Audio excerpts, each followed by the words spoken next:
Blessings and greetings. This is Torah Meditation Club presentation number 6.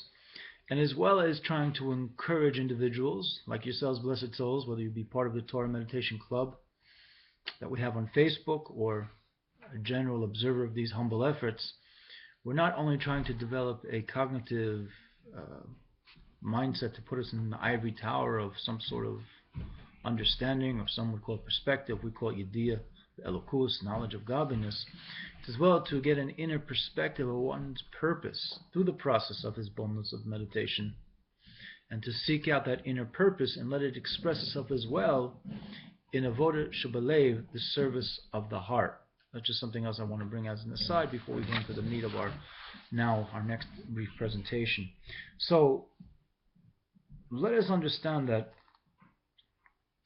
meditation is a matter of seeking the truth of the matter one is studying in a very deep and profound way, that one seeks out the truth of the matter. In contrast to that, there is a style of learning Torah, of learning scripture, written tradition of Torah, or oral Torah tradition of Torah, which is called girsa. It's a very superficial, cursory style, but one should be wary of the fact that one, when engaging in girsa, can encounter the following pitfalls in relation to gaining the true understanding of the concept.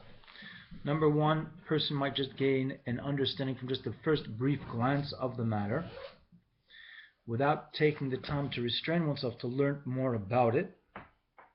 And what happens is, in the course of time, for sure one will forget what one learned. Now, for myself personally, to learn something and to forget what I learned is a very frustrating process. Each one has to decide for themselves if they find that frustrating as well.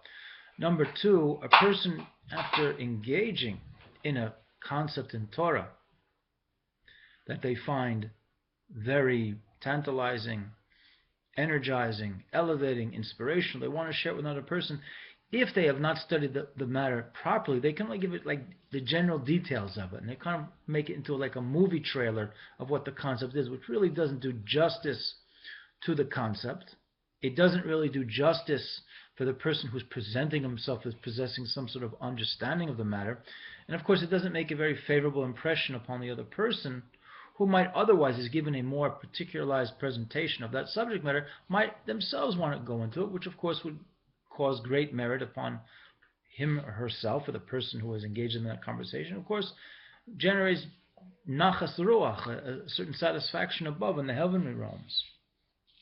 And at the end, if a person takes a very superficial glance into a particular teaching in Torah, and again, they don't come to the real means by which to elucidate that concept, they might start to question, what is the purpose of even engaging in this matter? And unfortunately, we see a very painful phenomena where people come in with all these types of excitement and what we call hislavut, and they're fiery, and they want to learn about the teachings of the Almighty through the written tradition, the oral tradition, through Kabbalah and Chassidus, and a year later they're cold as ice because their very approach was insufficient.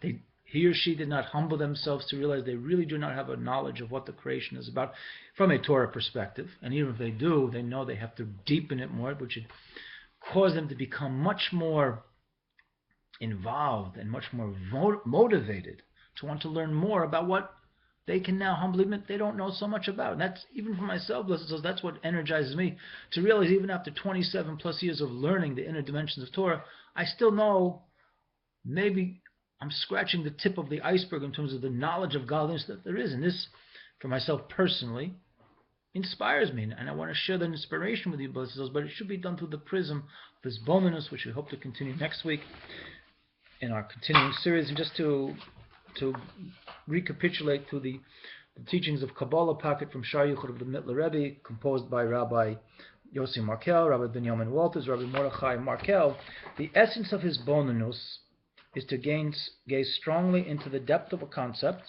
focusing on it for a long time until one understands it clearly with all its minute details. This process is the inner aspect of the faculty of Bina, and what is called in the Talmud Iyun.